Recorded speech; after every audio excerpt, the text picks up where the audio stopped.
Hello, beautiful community, world, rebels of the heart, compassionate, healers, change makers, paradigm breaking through. I've been in a really acute and deep and visceral process of what feels to me to be a decolonization of this mind, body and soul. And I want to talk a little bit about how the state of affairs and what we witness in our world these days can become the very fuel through which we need to resist falling into despair and hopelessness. Resist falling and be succumbed by fear and pain and grief. And occupy a middle ground within our psyche and souls, that of the heart, that can ripple change in the world. And that might look in different ways for you, depending on where you are, where you're coming from, what your context is. So there is no doubt that there is a crumbling that's happening on a global scale, that we can feel it in the depths of our soul. Our earth is screaming, environment is really alarming, changes in an environmental society. The wars are becoming worse and worse and worse by the year. We're living in very deeply turbulent times. And although this is acutely grieving and acutely painful, and I have been in absolute despairing and agonizing places within myself this week,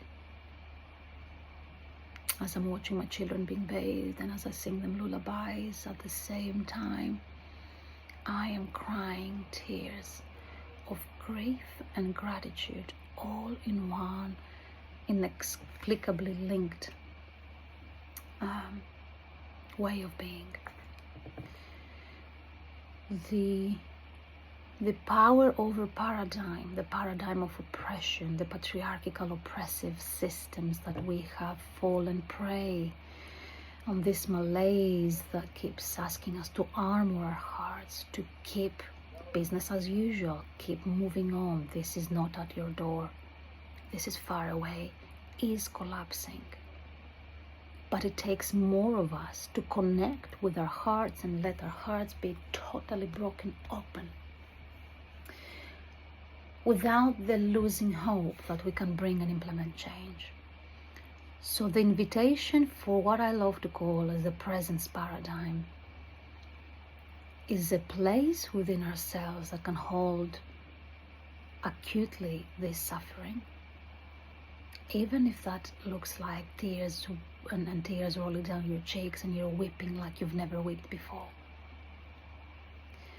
It is inviting us to realize that these tears are tears of our past, are tears that are unwept from people before us that didn't have the luxury to weep their cheeks and connect in communities. And I'm not dismissing that they were much better perhaps than what we are now.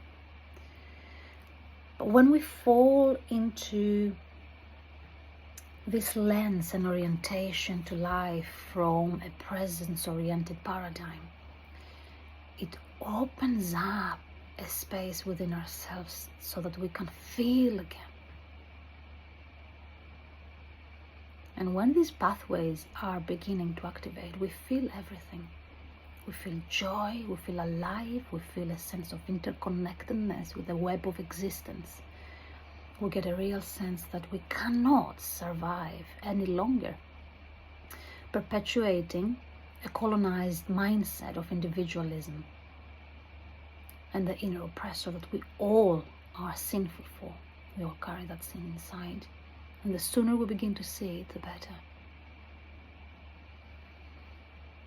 So I've been sitting with a lot of grief this week, and all of this grief and all of this inner sacred rage has translated into some action of reaching out. This is my journey of reaching out. For some other people, maybe writing books behind the desk. That everybody's journey is very unique. But we can use our voice to implement change, but to actually become yet another bystander witness of this change and the great turning. It's not serving anybody. It's not serving our whole as a collective. So the community I have set up, the parenting community, is occupying itself with very crucial questions of how to remain present with our children, given the level of despair that's occurring in our world, and being rooted in hope. I see so much hope in the eyes of my children. And for me to be able to anchor in this hope, I must, and I am making the way to the acute grief of separation that has kept us divided, separate, competing with each other, comparing each other, wanting more, the greed of capitalism and colonialism. And through the eyes of the children, we can relearn and unlearn to remember the beauty that we hold for each other and celebrating each other's light. So for me, these are very real and alive questions, and I wanted to come in and talk about that, to ask you a couple of questions about your journey as a parent and what supports you in this journey, what brings you a sense of gratitude in your day-to-day life. Can you introduce a ritual of gratitude? I still lose the balance every now and then. I forget to be rooted in grace. What holds you in these difficult times? Who is your tribe in these difficult times? It's very alone journey. Can feel very isolating if you don't find your tribe. What keeps giving me hope is messages I've had from Spirit to validate to me that I am in the right place in my life. And these messages were that I will live special times in this life, and I will experience a collective shift in consciousness. I had no words or understanding back then when these messages came, and it was only when the path to the heart burst open that I was able to understand this place in myself. So that gives me hope that we are held. We are held. And we've got to actively hold each other too.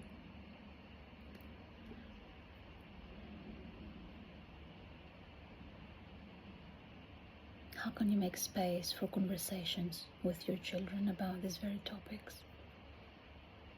We often joke in my family, and my eldest was saying to me a few years ago that he would be writing to the Prime Minister to talk about schooling, that actually children should have more time playing than being in school, as an example.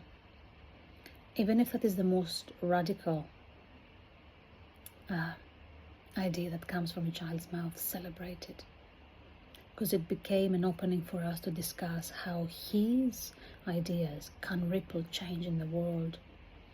I don't want him to feel the same level of oppression that I did, despite the fact that I was, from a very young age, a truth teller among my family, and shouting up the injustice. And I could feel the regime of oppression of women and the patriarchal structures that have kept in jail everybody, women, men.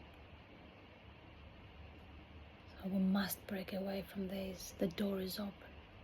The door is already open. So thank you for listening to my humanly despairing / hopeful rant. And I'm gonna read this full quote. You never change things by fighting the existing reality. To change something, build a new model that makes the existing model obsolete. or similarly to what Einstein said, that we cannot bring change in this world by perpetuating and looking for a solution from the same state of consciousness.